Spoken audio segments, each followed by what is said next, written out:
Episode 10 की शुरुआत में संगे को देखते हैं, जो कि यह कहती है कि मुझे पता है तुम बोंगसू हो, अब मुझे बताओ कि गेनू कहाँ पर है। बोंगसू ने कह दिया था कि मैं उसे खा गया। बाद में ऐसी याद करता है कि मैंने योनो से पूछा था कि मैं कैसे गेनू की बॉडी पर हावी हो सकता हूँ। योनो ने बताया था कि तुम्हें उसका ब्लड बहाना होगा, लेकिन जब भी तुम ऐसा करो यह बात याद रखना कि उसके आसपास गोश्त होना चाहिए। जब ये किचन हॉल में होते हैं, बोंगसू को पहले से पता चल गया था कि ब्योम क्या करने वाला है। बाद में इसको बचाने के लिए रेस्ट रूम में आते हैं और बोंगसू गेनू को उकसाता है ताकि ब्योम की हेल्प कर सके। बाद में इसने ऐसे किया था, लेकिन गलती से खुद को चाकू मार लेता है। इस तरह गेनू बोंगसू बन जाता है, लेकिन इसको पता चलता है कि संगे बीमार होती है। फिर ये बाहर आ गया था और यहाँ पर जियो होता है। इससे कहता है कि मुझे तुम्हारी साइकिल चाहिए, मैं इसे घर पर ले जा रहा हूँ, ये बीमार है। लेकिन जियो कहता कि मैं नहीं दूंगा, मैं इसे खुद घर पर छोड़ सकता हूँ। बोंगसू संगे के हाथ को छुड़वाता है और ऐसे बिहेव करता है कि मानो मैं बोंगसू बन गया हूँ, हालांकि ये तो पहले से ही बोंगसू था।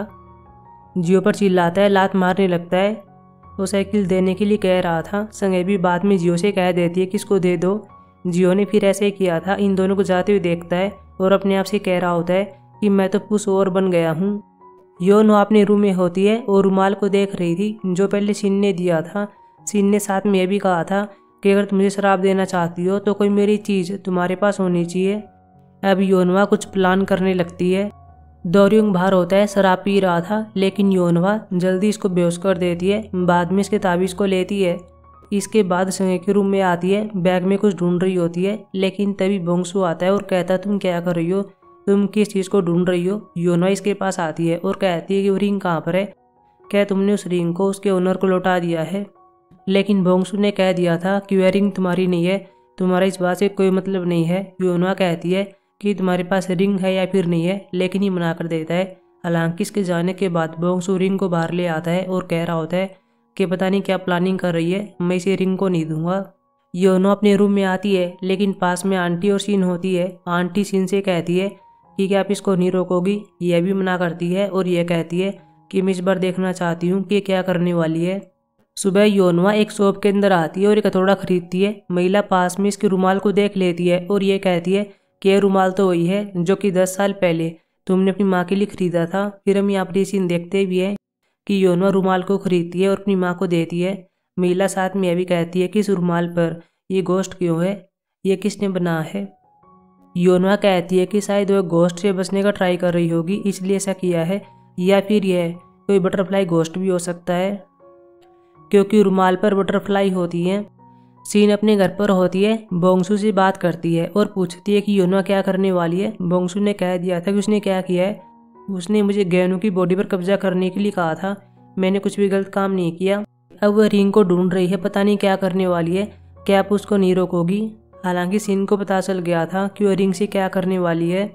सीन संगे से बात करती है और बता देती है कि योनवा क्या करने वाली है। योनवा उसी रिंग को ढूंढ रही है जिसकी वजह से बोंगसू गोश्त बन गया था। वह रिंग को नष्ट करके ग्रिम रीपर को बुलाने वाली है ताकि ग्रिम रीपर गेनू को अपने साथ ले जा सके।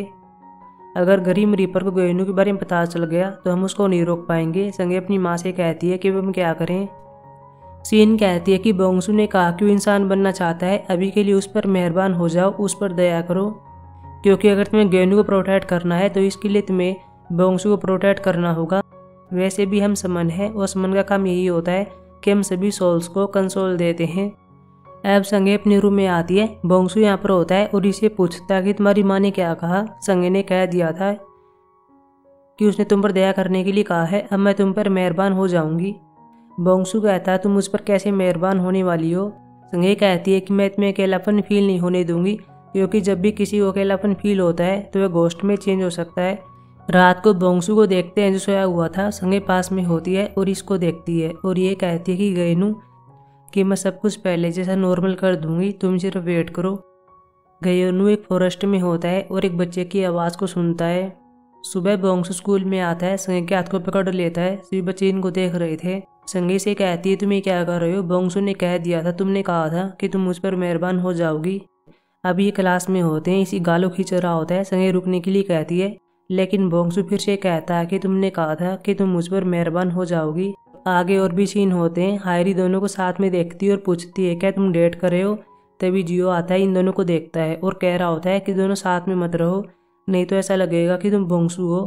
बोंगसू बाद में कह देता है कि मैं बोंगसू हूँ। इस पर संगे भी हाँ भरती है। जियो बाद में संगे से बात करता है और कह रहा था क्या हुआ। संगे ने बता दिया था कि बोंगसू कैसे बन गया, लेकिन अब मुझे नहीं पता कि आगे क्या होगा।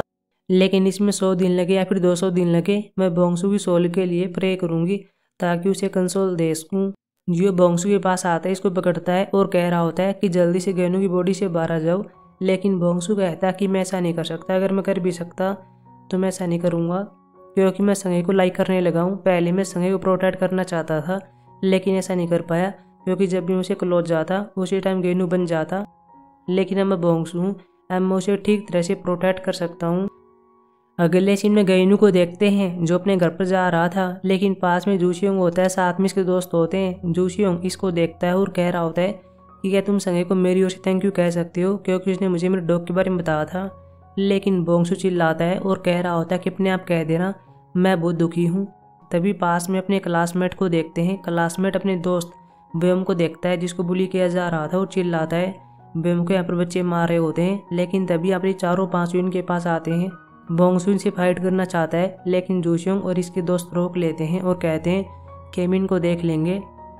हालांकि अगले सीन में इनकी पिटाई हो गई थी, लेकिन बोंगसू ने पिटाई करने वालों को धूल चटा दी थी। फिर इनसे कहता है कि मैं इनको पीटने के लिए जा रहा था, तुमने मुझे क्यों रोका। जूशियोंग बेम को लॉलीपॉप देता है। फिर सभी हैप्पी होते हैं और चले गए थे। सुसाइड घोस्ट इनको जाते हुए देख रहा था। इसे पता चलता है कि बेम अब हैप्पी है, बाद में गायब हो जाता है। रात को गेनू अपने घर पर आता है, लेकिन सामने संगे होती है और इसे पूछती है तुम कहाँ पर गए थे, तुम लेट हो गए। बाद में इसके हाथ को देखती है और कहती है तुम्हें चोट लगी हुई है, तुम अपने आप के साथ ऐसा नहीं कर सकते क्योंकि ये बॉडी गेनू की है।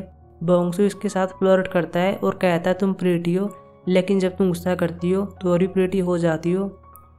संगे इसको मारने के लिए दौड़ती है, लेकिन ये भाग जाता है।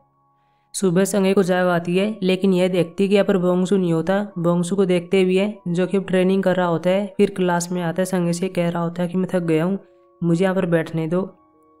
आगे यहाँ पर कई सीन होते हैं जो किसी गेनू से बिल्कुल अलग बनाते हैं।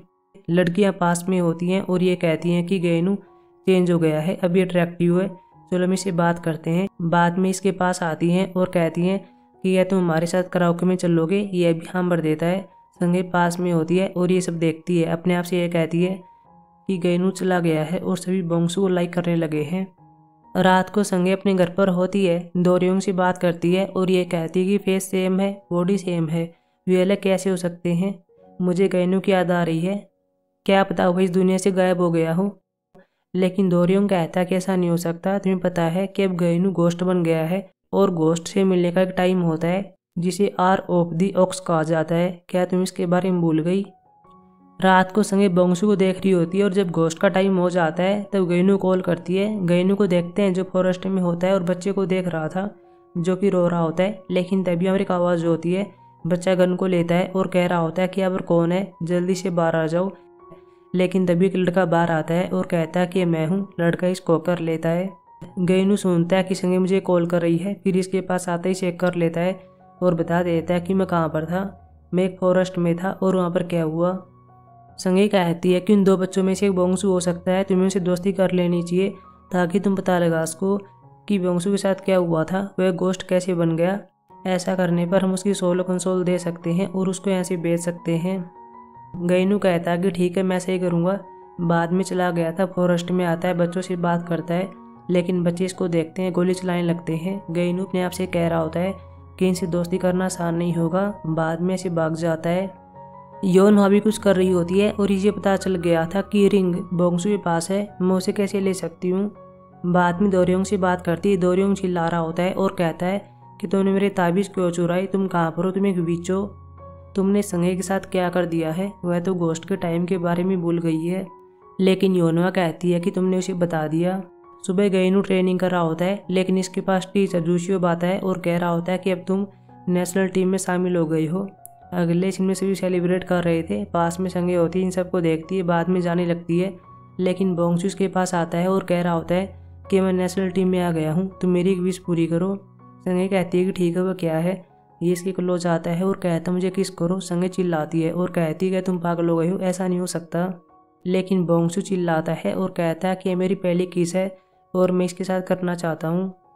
जियो बोंगसू से बात करता है और कहता है कि ये सब क्या है, अब तुम ये क्यों कर रहे हो। बोंगसू कहता है क्या हुआ, क्या तुम भी उस समन को किस करना चाहते हो। मैं ये सब इसलिए कर रहा हूँ ताकि वो मेरी केयर कर सके। रात को बोंगसू ट्रेनिंग कर रहा होता है, लेकिन टीचर इसके फ़ोन को देखता है और इसे कहता है कि तुम्हारे पिता का फ़ोन आ रहा है। बोंगसू अपने आप से कहता है कि यह गेनो कोई पिता भी था। जो भी इस बात को नोटिस करता है और इसको फॉलो करता है और यह देखता है कि तो योना से मिल रहा है और ये लड़की वही है जिसको मैंने पहले देखा था। योना बोंगसू से बात करती है और कहती है कि मुझे पता है कि रिंग तुम्हारे पास है, वो मुझे दे दो। लेकिन गेनू कहता है कि मैं अभी ऐसा नहीं कर सकता, मैं फ़िलहाल बिजी हूँ, मैं हमेशा के लिए इंसान बनना चाहता हूँ। बाद में योना ये बताती है कि बुधवार एक टाइम होता है और गेनू को उस टाइम के लिए बाहर आ सकता है। संगीव से बात करती है, क्या तुम जानते भी हो, लेकिन इसको नहीं पता होता। इसके जाने के बाद दोरियों के पास एक कॉल करती है और यह कहती है कि मेरे लिए एक ताबीज़ बनाओ। जब बोंगसू जा रहा होता है तब पास में बच्चे गन वाला गेम खेल रहे थे और इसकी हालत फिर से चेंज हो जाती है। आगे योनवा होती है जो कि इस बात को नोटिस कर लेती है, लेकिन तभी जियो आता है और इसकी हेल्प कर देता है। योनवा बोंगसू के पास आती है, इसके हाथ को पकड़ती है और यह कहती है कि तुम हॉन्टेड पैलेस में जब भी चाहो तुम आ सकते हो, तुम्हारा वेलकम है। बाद में चली जाती है। जियो पूछता है कि यह है कौन, यह बहुत ही डरावनी है। रात को बोंगसू सोने वाला था, लेकिन एक ताबीज़ को देखता है और ये चीज़ याद करता है कि जब मैं योना से बात कर रहा था तब उसने मुझे ताबीज़ दिया था, साथ में ये भी कहा था तुम चेक कर सकते हो कि संगे रात को गेनू से क्या बात करती है। अब बोंगसू सोने का नाटक करता है और यहाँ पर संगे आती है, बुधों के टाइम को देखती है, बाद में से कॉल करती और उठा लेती है।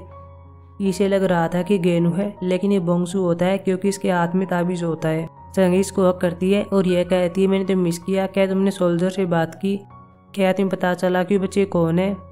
तुम इस बात के बारे में जल्दी से पता लगाओ कि बोंगसू के साथ क्या हुआ था, ताकि हम बोंगसू को जल्दी से यहाँ से भेज सकें।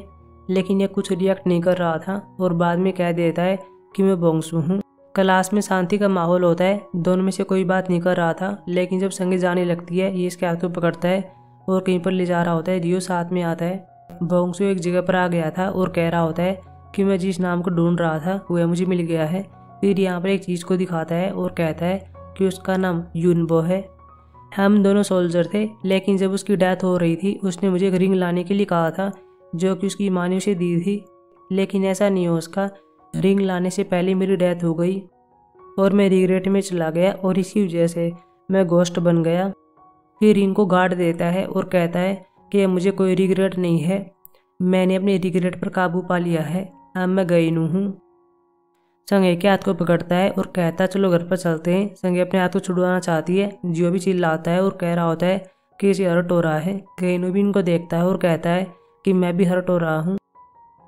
अगले सीन में योनवा को देखते हैं जो कि दोरियों के पास ताबीज़ लेने के लिए आती है। ताबीज़ तो मिल गया था, लेकिन दोरियों कहता है मुझे माफ़ कर देना, क्योंकि यहाँ पर सीन और साथ में ग्रेटांट आती हैं जो कि इसको बांध देती हैं। बाद में से कहती है तुम कितनी भी डिस्परेट क्यों न हो, लेकिन तुम्हें यहाँ पर ऐसे काम नहीं करने चाहिए, तुम्हें गरीब रीपर को यहाँ पर नहीं बुलाना चाहिए। सीन एक ताबीज़ को लेती है, इसके पास आ रही होती है, लेकिन योनवा कहती है कि ऐसा मत करो, लेकिन सीन इसके ऊपर ताबीज़ लगा देती है और कुछ करती है। बाद में योनवा को जाने देते हैं। ग्रेट आंट सीन से बात करती है और कहती है कि तुम हर बार योनवा की हेल्प क्यों करती हो, क्या तुम उसको हमेशा के लिए जाने नहीं दे सकती। लेकिन सीन कहती है कि मैं ऐसा नहीं कर सकती, कौन अपने बच्चे को जाने नहीं देता है।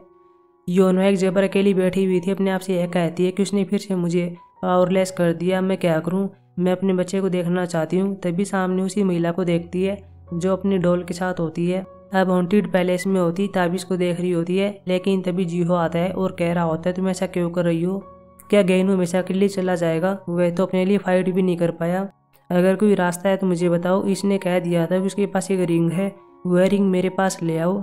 इसके बाद बोंगसू उसकी बॉडी को छोड़ देगा। बोंगसू भी टीचर से कह रहा होता है कि मैं नेशनल टीम में नहीं आऊँगा। टीचर चिल्लाता है और कहता है तुम कैसी बकवास कर रहे हो, लेकिन बोंगसू ने कह दिया था कि मैं ऐसा नहीं करने वाला। धनुष को लात मारता है और यह चला गया था। संगे से बात करती है और यह कहती है तुम ऐसा क्यों कर रहे हो, तुम तीरंदाजी नहीं छोड़ सकते, ये गेनू का ड्रीम है। बोंगसू चिल्लाता है और कहता है तो क्या हुआ, और मुझे बार बार बोंगसू कहना बंद करो, क्योंकि मेरा कोई नाम नहीं है, तुमने मुझे नाम दिया था, अब से मुझे गेनू कहो। पास में जियो होता है जो कि सब देखता है और अगले सीन में उस जगह पर आ गया था जहाँ पर रिंग को गाड़ा गया था। रिंग को लेता है और योनवा को दे देता है। योना रिंग को लेती है, हॉन्टेड प्लेस के अंदर आती है, कुछ मंत्र गाने लगती है। बाहर से जियो सब देख रहा होता है, इसे पता चल गया था कुछ होने वाला है। यह डोर को ओपन करने के लिए कहता है, लेकिन योना कुछ नहीं करती।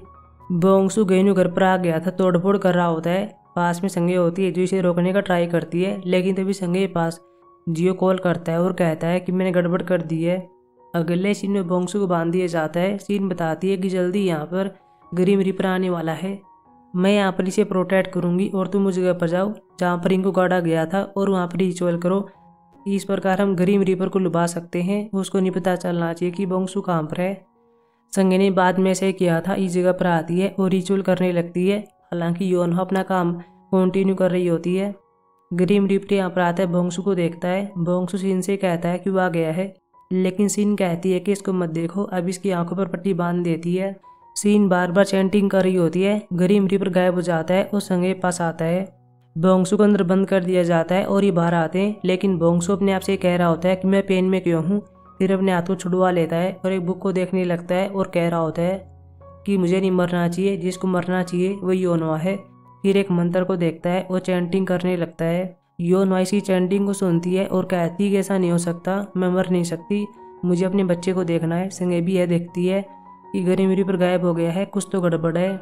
लेकिन जल्दी योना को पता चलता है कि ग्रीम रीपर मेरे पास नहीं आ रहा है, क्योंकि मेरे पास तो एक रुमाल होता है जो कि मेरी माँ ने मुझे दिया था, इसलिए मैं प्रोटेक्ट होती हूँ। अब ग्रीम रीपर सीन के पास आता है जो अपने घर पर होती है, इसको देख रहा होता है तो सीन तभी नीचे गिर जाती है। अगले सीन में सभी सीन के लिए रो रहे थे। यहाँ पर भागती हुई योनवा आती है, अपनी माँ से पूछती है कि आपने ऐसा क्यों किया। सीन भी एक पल के लिए इसको देखती है और कहती है कि मैंने कहा था कि मैं तुम्हें कभी नहीं छोड़ूंगी, क्योंकि तुम मेरी बेटी हो। अब सीन की डेथ हो जाती है और एपिसोड खत्म हो जाता है। अब मिलेंगे एपिसोड 11 में जो ट्यूसडे को आने वाला है। तब तक के लिए बाय।